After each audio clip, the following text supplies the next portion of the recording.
6. Ponte 4. Estou com frio. Mãe, estou com frio. Mãe, por que ainda estou ouvindo a chuva? Será que a chuva vai parar? Coletado em Viviches, ano 172, 32 segundos antes da morte. O indivíduo era uma criança, olhos claros, do sexo feminino, com cerca de 6 anos. Tivlak deixou todos os escravos saírem das celas ao mesmo tempo. Dessa vez, não temia fugas nem uma rebelião. Não com uma terra inóspita atrás deles e cerca de 100.000 soldados armados bem à frente. Kaladin desceu do carroção. Estava no interior de uma das formações semelhantes a crateras, cujas paredes recortadas se erguiam a leste. O terreno era desprovido de qualquer vida vegetal. Kaladin sentiu que o solo rochoso sob seus pés descalços era escorregadio. Poças de água da chuva haviam se acumulado nas depressões. O ar estava fresco e limpo, e o sol, inclemente, embora a umidade oriental o fizesse se sentir sempre pegajoso. Por toda a volta, estendiam-se os sinais de um exército há muito estabelecido. Era uma guerra que se desenrolava desde a morte do velho rei, quase 6 anos antes.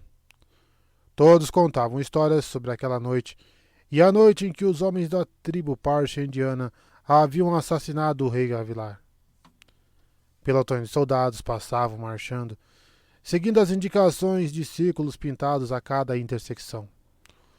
Longas casamatas de pedra se distribuíam pelo acampamento, e havia mais tendas do que Kaladin discernira do alto. Não era possível usar transmutadores para criar nada cada abrigo. Após o fedor da caravana de escravos, aquele lugar cheirava bem, repleto de odores familiares, como couro tratado e armas lubrificadas. No entanto, muitos dos soldados tinham um ar displicente. Não estavam sujos, mas também não pareciam especialmente disciplinados. Percorriam o acampamento em grupos, com os casacos desabotoados. Alguns apontavam para os escravos e gracejavam. Aquele era o exército de um grão-príncipe? A força de elite que lutava pela honra de Aletkar? As tropas às quais Kaladin desejara se juntar? Atentamente, Blut e Teg observaram Kaladin se postar ao lado dos outros escravos, mas ele não tentou nada. Não era hora de provocá-los. Kaladin já vira como mercenários agiam na presença de soldados. Blut e Teg representavam seu papel, caminhando de peito estufado e mãos sobre as armas, empurrando alguns escravos para seus lugares. Blut golpeou um dos homens com um porrete e o xingou grosseiramente. Mas ambos se mantiveram longe de Kaladin. O exército do rei, disse o escravo ao lado dele. Era o homem de pele escura que lhe propuseram uma tentativa de fuga. Pensei que íamos trabalhar nas minas. Bem, não será tão ruim, afinal de contas. Vamos limpar latrinas ou consertar estradas. Era estranho querer trabalhar nas latrinas ou sob o sol quente. Kaladin desejava outra coisa. Desejava. Sim. Descobrira que ainda conseguia desejar. Uma lança nas mãos. Um inimigo pela frente. Ele poderia viver assim. Tivlak conversava com uma mulher, olhos claros, de aspecto importante, que trazia os cabelos escuros presos em uma complexa trança decorada com cintilantes ametistas e usava um vestido vermelho escuro. Ela se parecia muito com Laral. Provavelmente era do quarto ou quinto dan, esposa e escriba de algum oficial do acampamento. Tivlak começou a fazer alarde de sua mercadoria, mas a mulher levantou sua mão delicada. Posso ver o que estou comprando, mercador? Disse ela com entonação suave e aristocrática. Vou inspecionar pessoalmente os escravos. Ela começou a caminhar ao longo da fileira, acompanhada por diversos soldados. Seu vestido seguia a moda das nobres aletianas. Uma peça de seda ajustada ao corpo, com lustrosas saias por baixo, e abotoada da cintura até o pescoço, onde era arrematada por um estreito colarinho bordado a ouro. Uma longa manga esquerda ocultava a mão segura. A mãe de Kaladin sempre usara uma luva, ao que parecia bem mais prático. A julgar por sua expressão, ela não estava particularmente impressionada com o que via. Esses homens estão quase mortos de fome e doentes, comentou ela, pegando uma fina vareta de uma jovem assistente e usando-a para levantar os cabelos caídos sobre a testa de um dos homens e inspecionar sua marca. Você está pedindo 2 brons de esmeralda por cabeça? Tivlak começou a suar. Talvez 1,5? E em que eu os utilizaria? Não deixaria homens tão imundos perto dos alimentos, e temos parchemanos para fazer a maior parte do trabalho. Se vossa senhoria não gostou, posso procurar outros grãos príncipes. Não, disse ela, golpeando com a vareta o escravo que estivera examinando, quando ele tentou se afastar dela. 1,25. Eles podem ajudar a cortar madeira nas florestas do norte. Ela se interrompeu ao notar Kaladin. Ora, esse é de um material muito melhor do que os outros. Achei que a senhora fosse gostar desse aí, disse Tivlak, aproximando-se dela. Ele é bem... Ela levantou a vareta para fazê-lo se calar. Tinha uma pequena ferida em um lábio. Um pouco de erva praga ajudaria. Tire a camisa, escravo, ordenou ela. Caladinha olhou diretamente nos olhos azuis e sentiu um impulso quase irresistível de cuspir nela. Não. Ele não podia se permitir esse luxo. Não quando havia uma chance. Passou os braços pelas aberturas da roupa puída e a deixou tombar sobre a cintura, expondo o peito. Apesar de seus 8 meses como escravo, ele era muito mais musculoso que os outros. Muitas cicatrizes para alguém tão jovem, disse a nobre pensativamente. Você é militar? Sim. Sua esprenda de ventos uniu até a mulher e lhe inspecionou o rosto. Mercenário? Exército de Amarã, respondeu Kaladin. Cidadão do segundo Nã. Era um cidadão, disse Tivlak apressadamente. Ele foi... A mulher calou Tivlak com a vareta novamente, enquanto lhe lançava um olhar fulminante. Depois usou a vareta para afastar os cabelos de Kaladin e examinar sua testa. Glifo de Sasha, disse ela, estalando a língua. Vários soldados ao redor chegaram mais perto, as mãos sobre as espadas. De onde eu venho, escravos que merecem essa marca são simplesmente executados. Eles têm sorte, disse Kaladin. E como você veio parar aqui? Matei alguém, respondeu ele, preparando suas mentiras cuidadosamente. Por favor, pensou, dirigindo-se aos arautos. Por favor. Já fazia muito tempo que ele não rezava para obter coisa alguma. A mulher ergueu uma das sobrancelhas. Sou um assassino, Luminosa, disse Kaladin. Fiquei bêbado e cometi alguns erros, mas sei usar uma lança tão bem quanto qualquer outro homem. Ponha-me no exército do Luminobre. Deixe-me lutar de novo. Confessar um assassinato acidental era uma mentira estranha, mas a mulher jamais o deixaria lutar se achasse que ele era um desertor. Por favor, pensou ele, voltar a ser um soldado. Parecia, naquele momento, a coisa mais gloriosa que jamais desejara. Era muito melhor morrer em um campo de batalha do que definhar limpando penicos. Tivlak se postou ao lado da mulher, olhos claros. Olhou para Kaladin e suspirou. Ele é um desertor, Luminosa. Não dê ouvidos a ele. Não! Um escaldante acesso de fúria consumiu as esperanças de Kaladin, que estendeu as mãos para Tivlak. Ia estrangular aquele rato e... Alguma coisa estalou em suas costas. Ele grunhiu e caiu de joelhos. A olhos claros recuou, alarmada, e pousou a mão segura sobre o peito. Um soldado segurou Kaladin e o ajudou a se levantar. Bem, disse ela finalmente. É uma pena. Eu sei lutar, rosnou Kaladin, vencendo a dor. Me dê uma lança, me deixe. A mulher o silenciou erguendo a vareta. Luminosa, disse Tivlak, sem olhar Kaladin nos olhos. Eu não confiaria nele como uma arma. É verdade que ele é um assassino, mas também é conhecido por ser desobediente e liderar rebeliões contra seus senhores.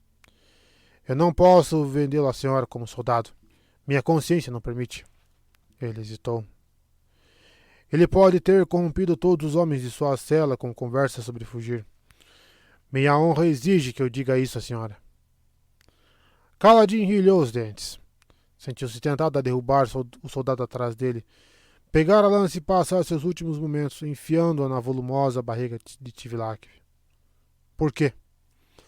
Por que importava a Tivlak o tratamento que ele receberia por parte daquele exército? Eu não devia ter rasgado aquele mapa, pensou. O rancor é retribuído com mais frequência que a bondade. Era uma das frases de seu pai. A mulher assentiu e se afastou. Me mostre quais são, disse ela. Vou ficar com eles mesmo assim, pela sua honestidade. Precisamos de novos carregadores de pontes. Tivlak assentiu ansiosamente. Antes de se afastar, parou e se inclinou para Caladin. Não posso confiar no seu comportamento. As pessoas desse exército vão me culpar se descobrirem que eu não revelei tudo o que sei. Eu sinto muito. Dito isso, afastou-se às pressas.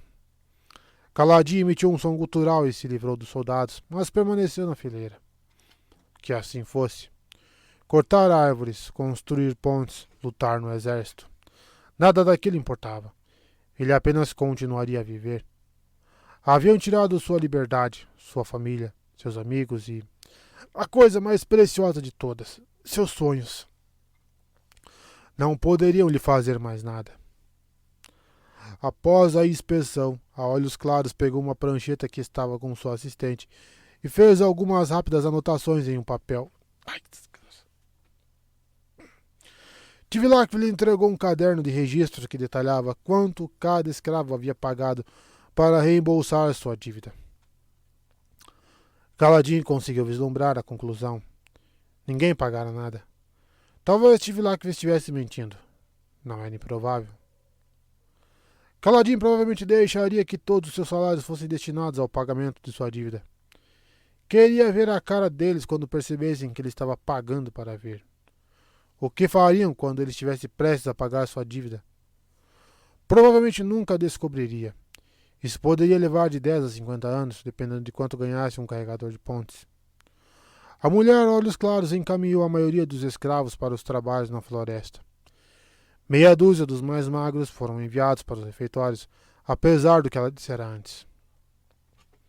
Aqueles 10, disse ela, apontando com a vareta para Caladin, e os outros ocupantes de seu carroção. Levem eles para as equipes das pontes. Digam a Lamaril e a Gás que aquele mais alto deve receber um tratamento especial. Os soldados riram.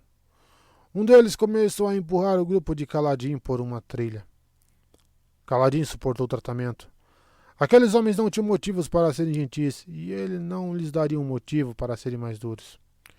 Se havia gente que os soldados cidadãos detestavam mais que os mercenários, eram os desertores. Enquanto caminhava, Caladin não pôde deixar de notar o estandarte que tremulava acima do acampamento. O símbolo que exibia era idêntico ao dos uniformes dos soldados. Um par de glifos amarelos formando uma torre e um martelo em um campo verde escuro. Era o estandarte do Grão Príncipe Sadez, dirigente supremo do distrito natal de Caladin. Seria o fato de Caladin ter ido parar ali uma ironia do destino? Os soldados descansavam, mesmo aqueles que pareciam de serviço, e as ruas do acampamento estavam cheias de lixo. Os civis que seguiam as tropas eram numerosos: prostitutas, trabalhadoras, toneleiros, fabricantes de velas, cavalariços. Havia até crianças correndo pelas ruelas do que era em parte uma cidade, em parte um acampamento militar. Havia também os parchemanos. Transportavam água, trabalhavam nas trincheiras, carregavam sacos. Isso surpreendeu Caladin. Os aletianos não estavam lutando contra os parchemanos? Não receavam que aqueles ali se rebelassem? Aparentemente, não. Os parchemanos ali trabalhavam com a mesma docilidade dos de Lar Petra. Talvez isso fizesse sentido. Exércitos aletianos lutavam contra exércitos aletianos em sua terra. Portanto, por que não poderia haver parchemanos em ambos os lados daquele conflito? Os soldados levaram Caladin até o setor nordeste do acampamento, uma caminhada que durou algum tempo. Embora os barracões de pedra transmutados parecessem exatamente iguais, A periferia do acampamento era notavelmente irregular, lembrando montanhas escarpadas. Hábitos arraigados o fizeram memorizar o caminho. Pararam em um ponto onde uma elevada muralha circular fora desgastada por um sem número de grantometas, proporcionando uma visão desobstruída do cenário a leste. Aquele trecho descampado constituiria uma boa área de concentração para um exército que pretendesse descer marchando até as planícies quebradas propriamente ditas. A orla norte do campo abrigava um acampamento secundário com dúzias de barracões e, no centro, uma serraria cheia de carpinteiros serrando algumas das árvores que Kaladin vira nas planícies circundantes, transformando-as em tábuas após removerem as cascas fibrosas. Outro grupo de carpinteiros empilhava as tábuas em grandes plataformas. "Vamos ser carpinteiros?" perguntou Kaladin. Um dos soldados riu ruidosamente. "Vocês vão para as equipes das pontes." Ele apontou para alguns homens de aspecto lastimável, sentados sob pedras à sombra de um barracão. Estavam comendo alguma coisa que pegavam com os dedos de tigelas de madeira, e que era deprimentemente semelhante à lavagem que Tivilak fornecia. Um dos soldados voltou a empurrar Kaladin, que desceu tropeçando pela ladeira, e atravessou o terreno. Os outros 9 escravos o seguiram, conduzidos pelos soldados. Nenhum dos homens sentados nas proximidades dos barracões olhou para eles. Usavam coletes de couro e calças simples, às vezes com camisas sujas, às vezes com o torso nu. Aqueles homens depauperados não eram muito diferentes dos escravos, embora parecessem estar em condições físicas ligeiramente melhores. "Novos recrutas, Gás!" gritou um dos soldados. Um homem estava recostado à sombra, a certa distância, dos que se alimentavam. Quando se virou, exibiu um rosto cheio de cicatrizes, tantas que sua barba crescia em tufos. Ele não tinha um dos olhos, o outro era castanho, e não se dera ao trabalho de usar um tapa-olho. Os nós brancos em seus ombros identificavam-no como sargento. Ele tinha a ágil robustez que Kaladin aprendera a associar a alguém que sabia se movimentar em um campo de batalha. "Esses fracotes", disse Gás, mascando alguma coisa enquanto se aproximava, "não servem nem para parar uma flecha." O soldado ao lado de Kaladin deu de ombros e lhe deu mais um empurrão. "A luminosa Rachel mandou dar um tratamento especial para esse aqui. Os outros ficam a seu critério." Ele fez um sinal para seus companheiros e os soldados começaram a se afastar. Gás olhou os escravos de alto a baixo. Deixou Kaladin para o final. "Eu tenho treinamento militar", disse Kaladin, "no exército do grão-senhor Amaran." "Isso não me importa", replicou Gás, cuspindo no chão alguma coisa escura. Kaladin hesitou. "Quando Amaran..." "Você fica mencionando esse nome", interrompeu Gás. "Você viu sob ordem de alguns senhores importantes, não é? Está querendo me impressionar?" Kaladin suspirou. Já conheci esse tipo de homem, um terceiro sargento sem esperança de promoção. Seu único prazer na vida vinha de sua autoridade sobre gente em situação pior que a dele. Que assim fosse, então. "Você tem uma marca de escravo", disse Gás, sorrindo desdenhosamente. "Duvido que já tenha segurado uma lança. Seja lá como for, vai ter que se dignar a fazer parte do nosso grupo, Vossa Senhoria." A esprena de Kaladin voou até Gás e o inspecionou. Depois, como que o imitando, fechou um dos olhos. Kaladin sorriu ao vê-la e Gás interpretou mal o sorriso. Fez uma carranca e se aproximou, o dedo em riste. Nesse momento, um sonoro coro de berrantes ecoou pelo acampamento. Os carpinteiros olharam para cima e os soldados que haviam conduzido Kaladin correram de volta à área central do acampamento. Os escravos atrás de Kaladin olharam ao redor ansiosamente. "Pai das tempestades", praguejou Gás. "Carregadores! Vamos, vamos, seus imprestáveis!" Ele começou a chutar alguns dos homens que estavam comendo. Eles largaram suas tigelas e se levantaram tropegamente. Usavam sandálias simples em vez de botas adequadas. "Você, Vossa Senhoria", disse Gás apontando para Kaladin. "Eu não disse." Pela danação, não me interessa o que você disse. Você vai para a ponte 4. Ele apontou para um grupo de carregadores que estava partindo. O resto de vocês esperem ali. Vou distribuir vocês depois. Mexam-se ou penduro vocês pelos calcanhares. Kaladin deu de ombros e correu atrás do grupo de carregadores. Era uma das muitas equipes jorrando de alojamentos ou das ruelas, muitas mesmo. Cerca de 50 alojamentos com talvez 20 ou 30 homens em cada. Havia quase tantos carregadores de pontes quanto soldados em todo o exército de Amarã. A equipe de Kaladin atravessou o terreno, zigue-zagueando em meio a tábuas e pilhas de serragem, e se aproximando de uma grande engenhoca de madeira. Ela, obviamente, já suportara algumas grandes tormentas e outras tantas batalhas. As moças e cavidades distribuídas por sua superfície pareciam ter sido provocadas por flechadas. Tá, seria aquela a ponte que ele teria que carregar? Sim, pensou. Era uma ponte de madeira com cerca de 10 metros de comprimento e 3 de largura. Era inclinada da frente e atrás e não tinha balaustrada. As tábuas eram grossas, as maiores posicionadas no centro para reforçar a sustentação. Havia 40 ou 50 pontes aninhadas no local. Talvez uma para cada barracão, sugerindo uma equipe para cada ponte. Cerca de 20 equipes estavam se reunindo ali. Gás portava um escudo de madeira e uma clava reluzente, mas não havia armas para mais ninguém. Após inspecionar rapidamente cada equipe, ele parou ao lado da ponte 4 e hesitou por alguns instantes. Onde está o líder de ponte de vocês? Perguntou. Morto, disse um dos carregadores. Se jogou do abismo de honra ontem à noite. Gás praguejou. Vocês não conseguem manter um líder nem por uma semana? Raios. Entre em formação. Vou correr com vocês. Obedeço às minhas ordens. Vou escolher outro líder de ponte depois de ver quem sobreviveu. Ele apontou para Kaladin. Você vai atrás, Fidalgote. Vocês, mexam-se. Raios os partam. Não vou aturar outra advertência por causa de vocês, idiotas. Mexam-se, mexam-se. Os carregadores começaram a erguer. Kaladin não teve escolha a não ser ocupar um lugar vago na parte de trás da ponte. Ele calculara mal.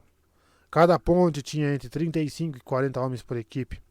Eram 8 fileiras de 5 homens, 5 na largura, 3 sob a ponte e 1 de cada lado, e 8 no comprimento. Mas sua equipe não possuía homens para todas as posições. Kaladin ajudou a erguer a ponte. Era provável que elas fossem construídas em madeira bem leve, mas aquela coisa tinha um peso absurdo. Ele grunhiu, batalhando com o peso, levantando a ponte e então entrando sob ela. Homens correram para preencher os espaços vazios e, lentamente, todos pousaram a ponte nos ombros.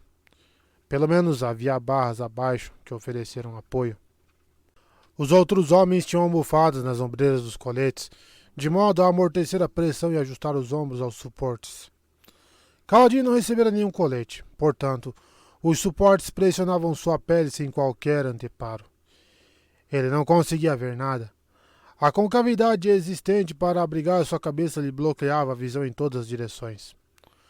Os homens nas laterais tinham um campo visual melhor. Kaladin imaginou que aquelas posições deviam ser as mais cobiçadas. A madeira cheirava a óleo e a suor. Vamos, disse Gás com uma voz que soou abafada no cubículo. Kaladin grunhiu quando a equipe começou a trotar. Não conseguia ver para onde estava indo e, quando a equipe começou a descer em costa a leste em direção às planícies quebradas, ele se esforçou para não tropeçar. Logo estava suando e praguejando baixinho, enquanto a madeira friccionava e esfolava seus ombros, que já minavam sangue. Pobre idiota, disse uma voz ao lado. Kaladin olhou para a direita, mas os suportes de madeira bloqueavam sua visão. Você está... Ele bufou. Você está falando comigo? Você não devia ter insultado o Gás, disse o homem, cuja voz soava cavernosa. Ele às vezes deixa recém-chegados irem nas fileiras externas. Às vezes.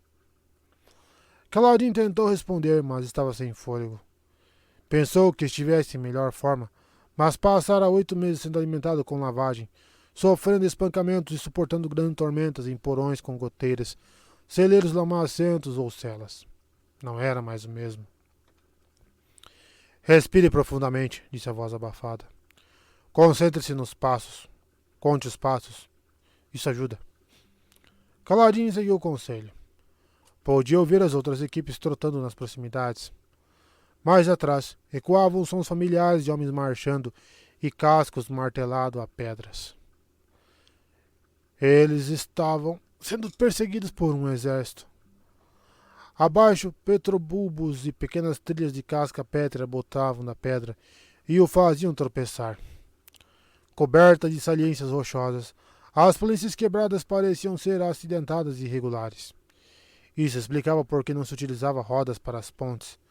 Carregadores eram muito mais velozes em um terreno tão difícil. Caladinho logo sentiu os pés machucados e feridos. Não poderiam ter lhe dado calçados. Mas continuou a avançar, apertando o maxilar para aguentar o sofrimento. Era apenas mais um trabalho. Ele seguiria em frente e sobreviveria. Um baque surdo. Seus pés estavam pisando em madeira. Era uma ponte, esta permanente, que transpunha um abismo entre platôs. A equipe a atravessou em poucos segundos e seus pés voltaram a caminhar sobre rocha. Mexam-se, mexam-se, berrou Gás. Raios, partam, continuem! Eles continuaram a trotar enquanto o exército atravessava a ponte que ficara para trás. Centenas de botas ressoando na madeira. Não demorou muito e sangue começou a escorrer dos ombros de Caladinho. Sua respiração estava irregular e seus flancos doíam de modo atroz. Ele ouvia a respiração dos outros, sons que se alastravam pelo confinado espaço sob a ponte. Então ele não era o único. Com sorte, talvez chegassem rapidamente ao destino. Foi uma esperança vã. A hora seguinte foi uma tortura, pior que qualquer espancamento que tivesse sofrido como escravo, pior que qualquer ferimento que tivesse recebido nos campos de batalha. A marcha parecia infindável. Caladinho tinha uma vaga noção de ter visto as pontes permanentes quando olhou para as planícies a partir do vagão de escravos. Elas conectavam os platôs nos locais onde os abismos eram mais fáceis de transpor, onde não tornariam os deslocamentos mais eficientes.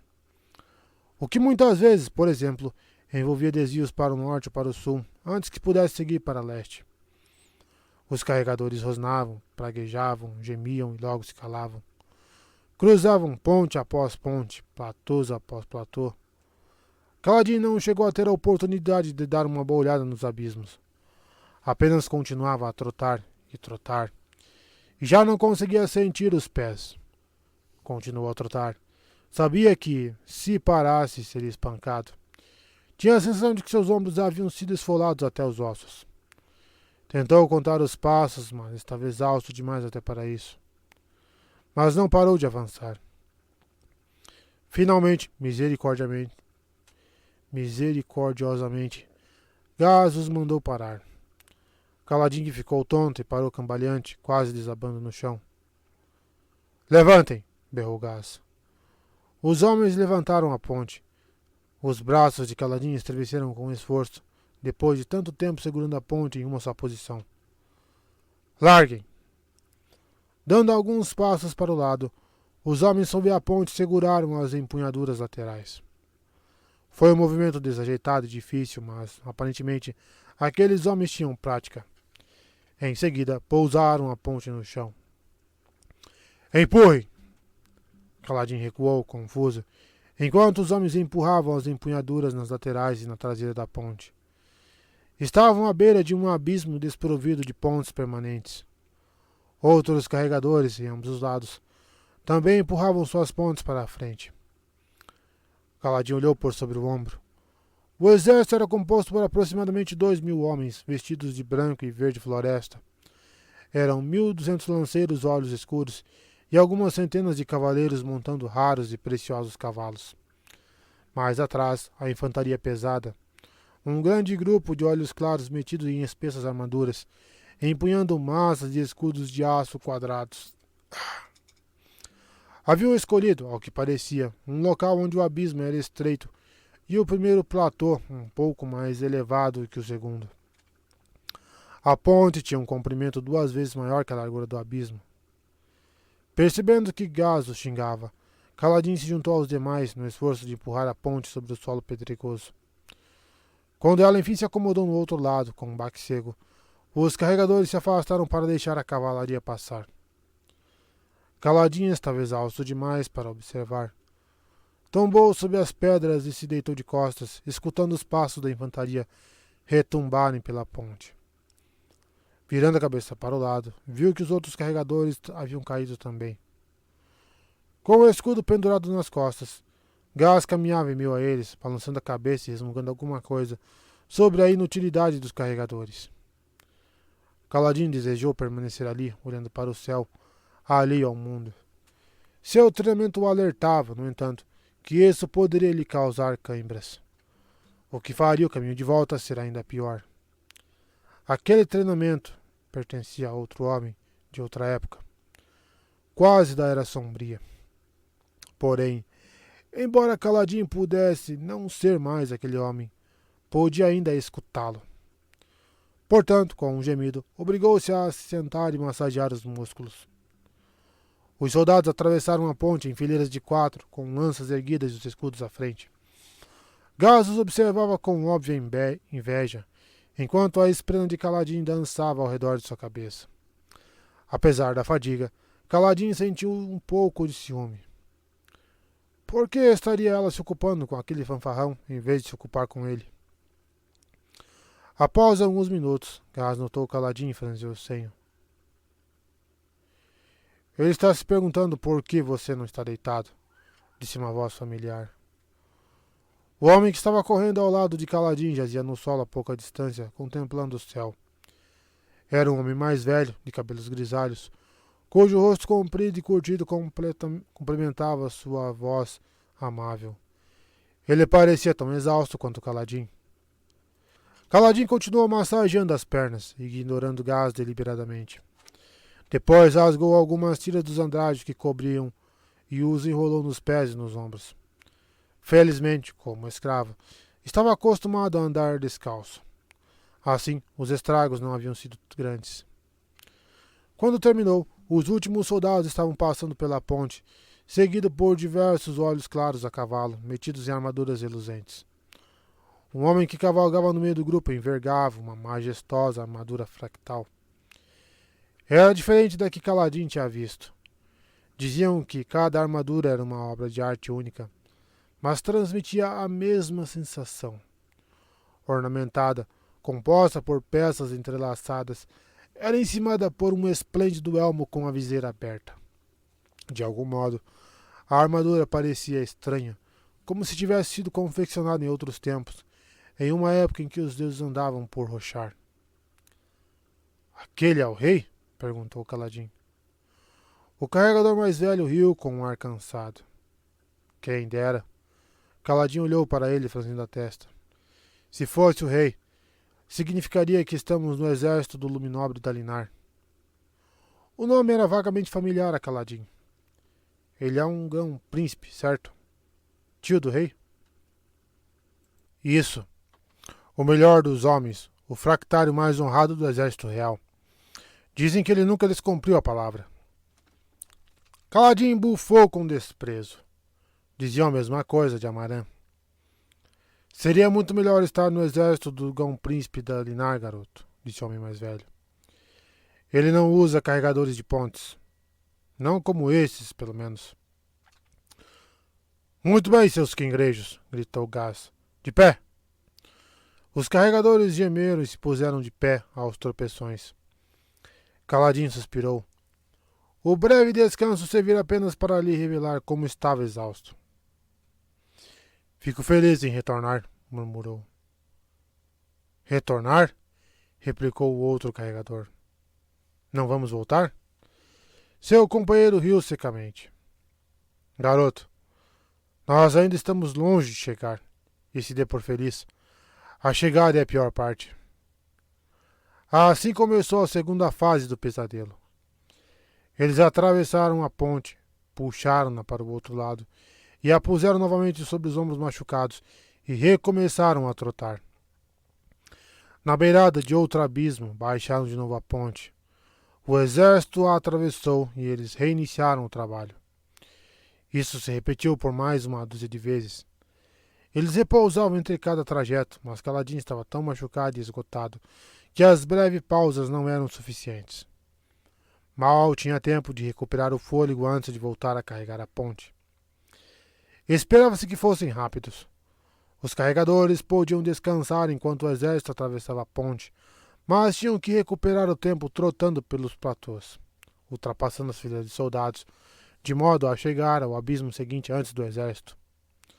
A certa altura, seu companheiro de rosto curtido o avisou de que, se eles não posicionassem a ponte a tempo, seriam chicoteados quando regressassem ao acampamento. Gaz dava ordens, xingava os carregadores, chutava-os quando se moviam muito devagar, mas nunca trabalhava de fato.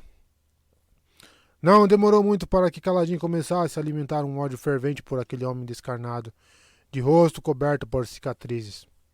O que era estranho. Ele nunca sentira ódio de seus outros sargentos. Xingar os homens para mantê-los motivados fazia parte do trabalho deles. Mas não era isso que enraivecia Kaladin. Gaz o incluíra naquela viagem sem lhe dar um colete nem sandálias. Apesar das ataduras, Kaladin ficaria com cicatrizes daquele dia, e de tão machucado e dolorido não conseguiria nem andar no dia seguinte. O que Gaz fizera era a marca de um valentão mesquinho. Arriscar a missão ao permitir um carregador por conta de uma implicância precipitada. Homem tormentoso, pensou Kaladin, usando seu ódio por Gaz para sustentá-lo durante a provação. Diversas vezes, após empurrar a ponte para o lugar, Kaladin desabou no chão, certo de que jamais voltaria a se levantar. Mas, quando Gaz gritava para que os carregadores se pusessem a postos, Kaladin de alguma forma conseguia se erguer. Era isso ou deixar que Gaz vencesse? Por que estariam passando por tudo aquilo? Qual era o objetivo? Por que tanta correria? Eles tinham que proteger a ponte, aquele peso, aquela carga preciosa. Tinham que sustentar o céu e trotar. Tinham que... Ele estava começando a delirar. Pés, correr. 1, 2, 1, 2, 1, 2. Alto! Ele parou. Levantem! Ele ergueu as mãos. Larguem! Ele deu um passo para trás e baixou a ponte. Empurrem! Ele empurrou a ponte. Morram! Essa última voz de comando ele mesmo acrescentava a cada vez. Ele caiu sobre o chão pedregoso, obrigando um petrobulbo a recolher suas gavinhas ao tocá-las. Já incapaz de se importar com as câimbras, fechou os olhos. Entrou então em um transe, uma espécie de semissono, durante o que pareceu um instante. Levantem! Ele se levantou, tropeçando em seus pés ensanguentados. Atravessem! Ele atravessou a ponte sem se dar ao trabalho de olhar para o precipício mortal que havia em cada lado. Puxem! Ele segurou uma das empunhaduras e puxou a ponte por cima do abismo. Troquem! Kaladin permaneceu parado, sem entender. Gaz nunca dera aquela voz de comando antes. Os soldados estavam formando fileiras, movendo-se naquela mescla de nervosismo e forçada desconcentração que muitas vezes vivenciavam antes de uma batalha. Alguns esprenos de expectativa, que lembravam flâmulas vermelhas arpejando ao vento, começaram a brotar da rocha e a serpentear em meio aos soldados. Uma batalha? Gaz agarrou o ombro de Kaladin e o empurrou para a frente da ponte. Os recém-chegados vão na frente, Vossa Senhoria, disse ele com um sorriso maldoso. Aturdido, Kaladin segurou a ponte como os demais e a levantou. Embora as empunhaduras fossem todas idênticas, a fileira da frente dispunha de uma abertura que lhe permitia olhar para fora. Todos os carregadores haviam mudado de posição. Os homens que trotavam à frente passaram para trás, e os que estavam atrás, inclusive Kaladin e o carregador de rosto curtido, passaram para a primeira fileira. Kaladin não perguntou o significado daquilo. Não se importava. Mas gostou de estar ali. Trotar ficava mais fácil e ele conseguia enxergar adiante. A paisagem era das terras tempestuosas. Embora se vissem tufos de gramas dispersos, A rocha ali era dura demais para que suas sementes se implantassem plenamente. Os petrobulbos eram mais comuns, brotando por todo o platô como pedras do tamanho da cabeça de um homem. Muitos estavam abertos e estendiam suas gavinhas, que pareciam línguas verdes. Alguns estavam até florescendo. Após tantas horas respirando na asfixiante concavidade sob a ponte, trotar à frente era quase relaxante. Por que havia entregado a um recém-chegado uma posição tão maravilhosa? Talenilat Elim, portador de todas as agonias, disse o homem à sua direita com voz aterrorizada. A coisa vai ficar feia. Eles já estão alinhados. A coisa vai ficar feia. Confuso, Caladinho fixou o olhar no abismo à frente. Homens com peles marmorizadas em carmesim e preto estavam perfilados no lado oposto. Usavam estranhas armaduras laranja escura que lhes cobriam os antebraços, peitos, cabeças e pernas. Somente levou alguns momentos para compreender. Os parchendianos. Eles não eram como os trabalhadores parchemanos comuns. Eram muito mais musculosos, muito mais sólidos. Tinham uma complexão robusta de soldados e portavam armas penduradas nas costas. Alguns tinham barbas rubro-negras entrelaçadas com pedaços de pedra. Outros estavam barbeados. Enquanto Caladinho os observava, os parchendianos da frente se ajoelharam. Seguravam arcos curtos com as setas preparadas. Ao contrário dos arcos longos, projetados para arremessar flechas a grandes distâncias, aqueles eram pequenos arcos curvos feitos para disparar em linha reta com força e velocidade. Uma arma excelente para exterminar um grupo de carregadores antes que pudessem assentar a ponte. A chegada é a pior parte. Agora, finalmente, o verdadeiro pesadelo havia começado. Gás ficou atrás das equipes, berrando para que avançassem. Os instintos de Caladinho gritavam para que ele saísse da linha de fogo, mas a ponte impulsionada o impelia para a frente, direto para a bocarra da fera, cujas mandíbulas estavam prontas para se fechar. O cansaço e a dor desapareceram. O choque pôs Caladinho em alerta. As pontes avançaram mais depressa, com os carregadores gritando enquanto corriam. Corriam em direção à morte. Os arqueiros dispararam. A primeira onda matou o amigo de Caladinho com 3 setas. O homem à sua esquerda tombou também. Caladinho nem vira seu rosto, gritando enquanto caía. Não morreu imediatamente, mas a equipe da ponte o pisoteou. A ponte se tornava notavelmente mais pesada à medida que seus carregadores morriam. Calmamente, os parchendianos prepararam e dispararam uma segunda saraivada. Ao lado, Caladinho entreviu outra equipe em apuros. Os parchendianos pareciam concentrar o fogo em determinadas equipes. Aquela recebeu toda uma leva de flechas disparada por dezenas de arqueiros. As 3 primeiras fileiras de homens tombaram e fizeram tropeçar os que vinham atrás. A ponte se inclinou e foi abaixo, deslizando para o chão com um som de esmagamento, enquanto corpos caíam uns sobre os outros.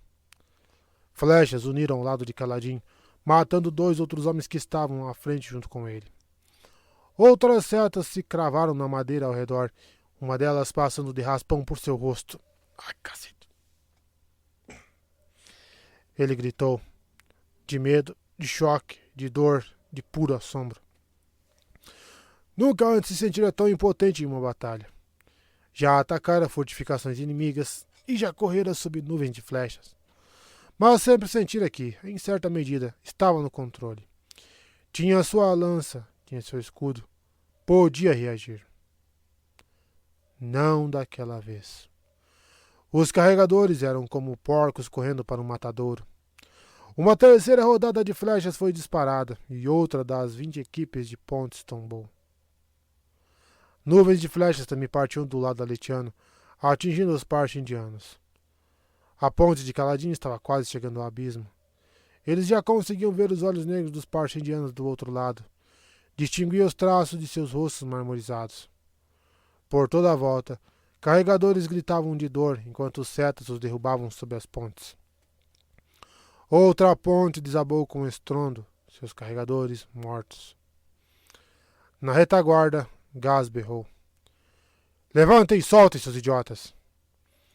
A equipe se deteve quando os parchinianos lançaram mais uma saraivada. Homens gritaram atrás de Kaladin. Os disparos dos parchinianos foram interrompidos por um revide idêntico do exército aletiano.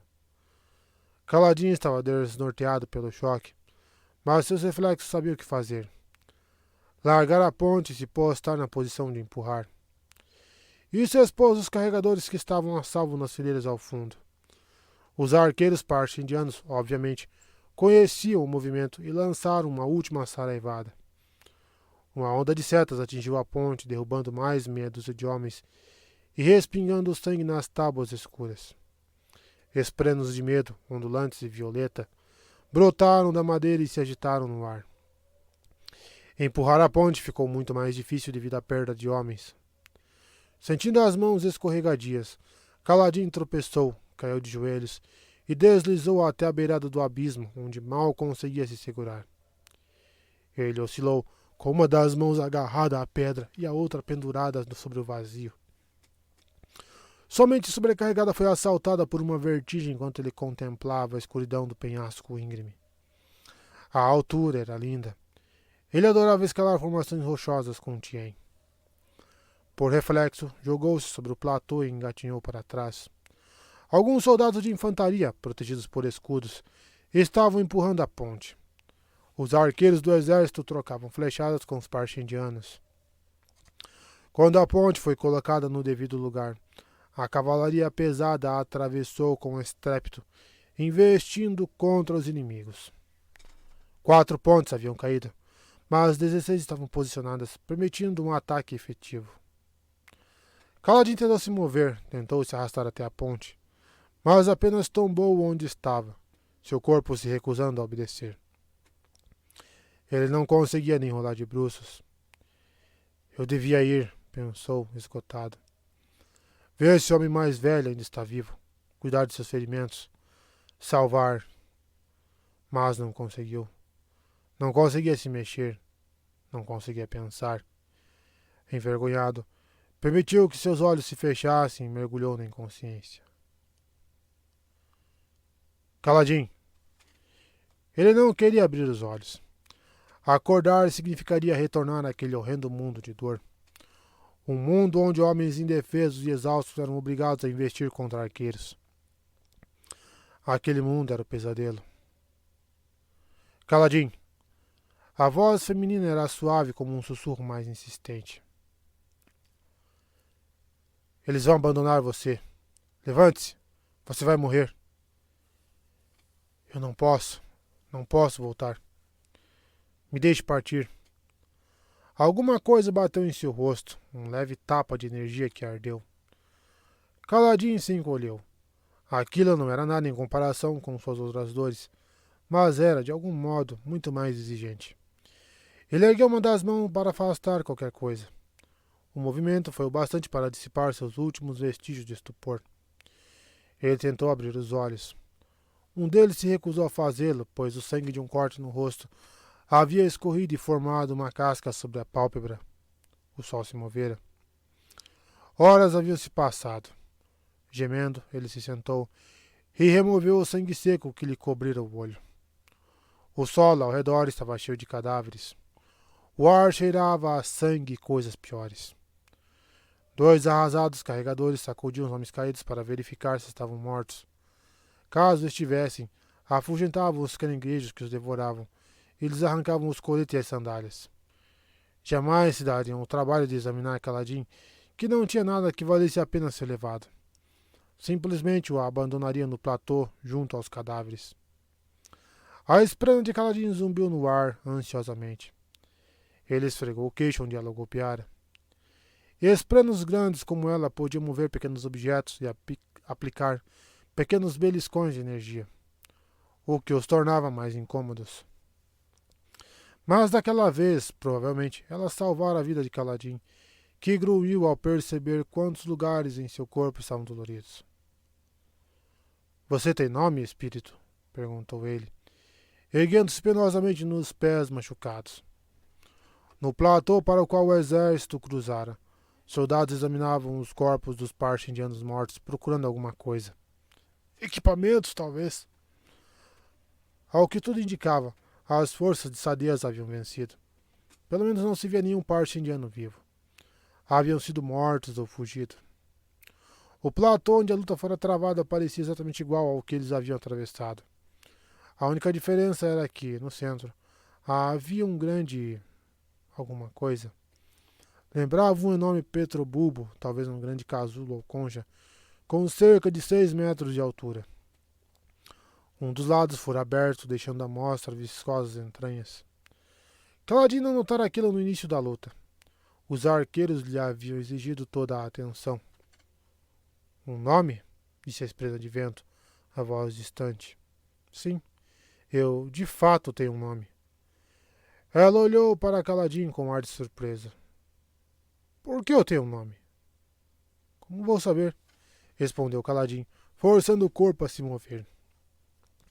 Seus pés ardiam de dor. Ele mal conseguia mancar. Os carregadores nas proximidades o olharam intrigados, mas ele os ignorou. Capengou então pelo platô até encontrar um carregador morto ainda de colete e sapatos. Era o homem de rosto curtido que fora tão amável com ele. Uma flecha lhe trespassara o pescoço. Kaladin ignorou seus olhos surpresos que fitavam cegamente o céu e recolheu suas roupas, colete e sandálias de couro, camisa manchada de sangue. Sentiu desprezo por si mesmo, mas não podia contar com gás para lhe fornecer roupas. Ele se sentou e usou as partes mais limpas da camisa para substituir suas ataduras improvisadas. Depois vestiu o colete e calçou as sandálias, evitando se mexer muito. Uma brisa começou a soprar, afastando o cheiro de sangue e os sons emitidos pelos soldados que chamavam uns aos outros. A cavalaria já se reagrupava, como que ansiosa para retornar. Um nome? Disse a esprena, caminhando pelo ar até parar em frente ao rosto dele. Estava em sua forma feminina, com um sais voaçante e pés delicados. Silfrena. Silfrena, repetiu Kaladin, amarrando as sandálias. Sil, disse ela, inclinando a cabeça. Engraçado. Parece que eu tenho um apelido. Parabéns. Kaladin se pôs de pé, tropegamente. Não muito longe, estava Gás, com as mãos nos quadris e escudo preso às costas. Você, disse ele, apontando para Kaladin, e em seguida para a ponte.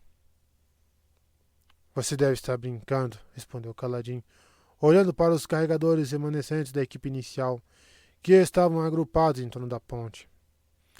Eram menos da metade do efetivo inicial. Ou carrega ou fica para trás, disse Gás.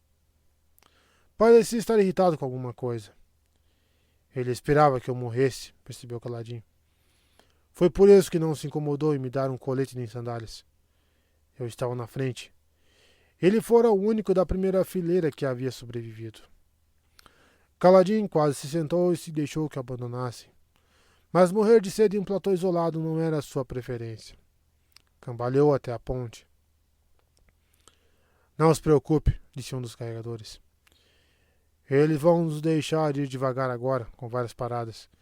E vamos ter a ajuda de alguns soldados. São necessários 25 homens para levantar uma ponte. Kaladin suspirou e ocupou o lugar, enquanto alguns desafortunados soldados se juntavam a eles. Juntos, ergueram a ponte no ar. Estava tremendamente pesada, mas de alguma forma eles conseguiram. Kaladin andou, se sentindo entorpecido. Achara que não havia mais nenhum mal que a vida pudesse lhe fazer. Nada pior que ser marcado com um sache de escravo. Nada pior que perder tudo que tinha para a guerra. Nada mais horrível que falhar com aqueles que jurara proteger. Ao que parecia, ele estava errado. Ainda havia um mal que podiam lhe fazer. Um último suplício que o mundo lhe reservara exclusivamente. Chamava-se Ponte 4.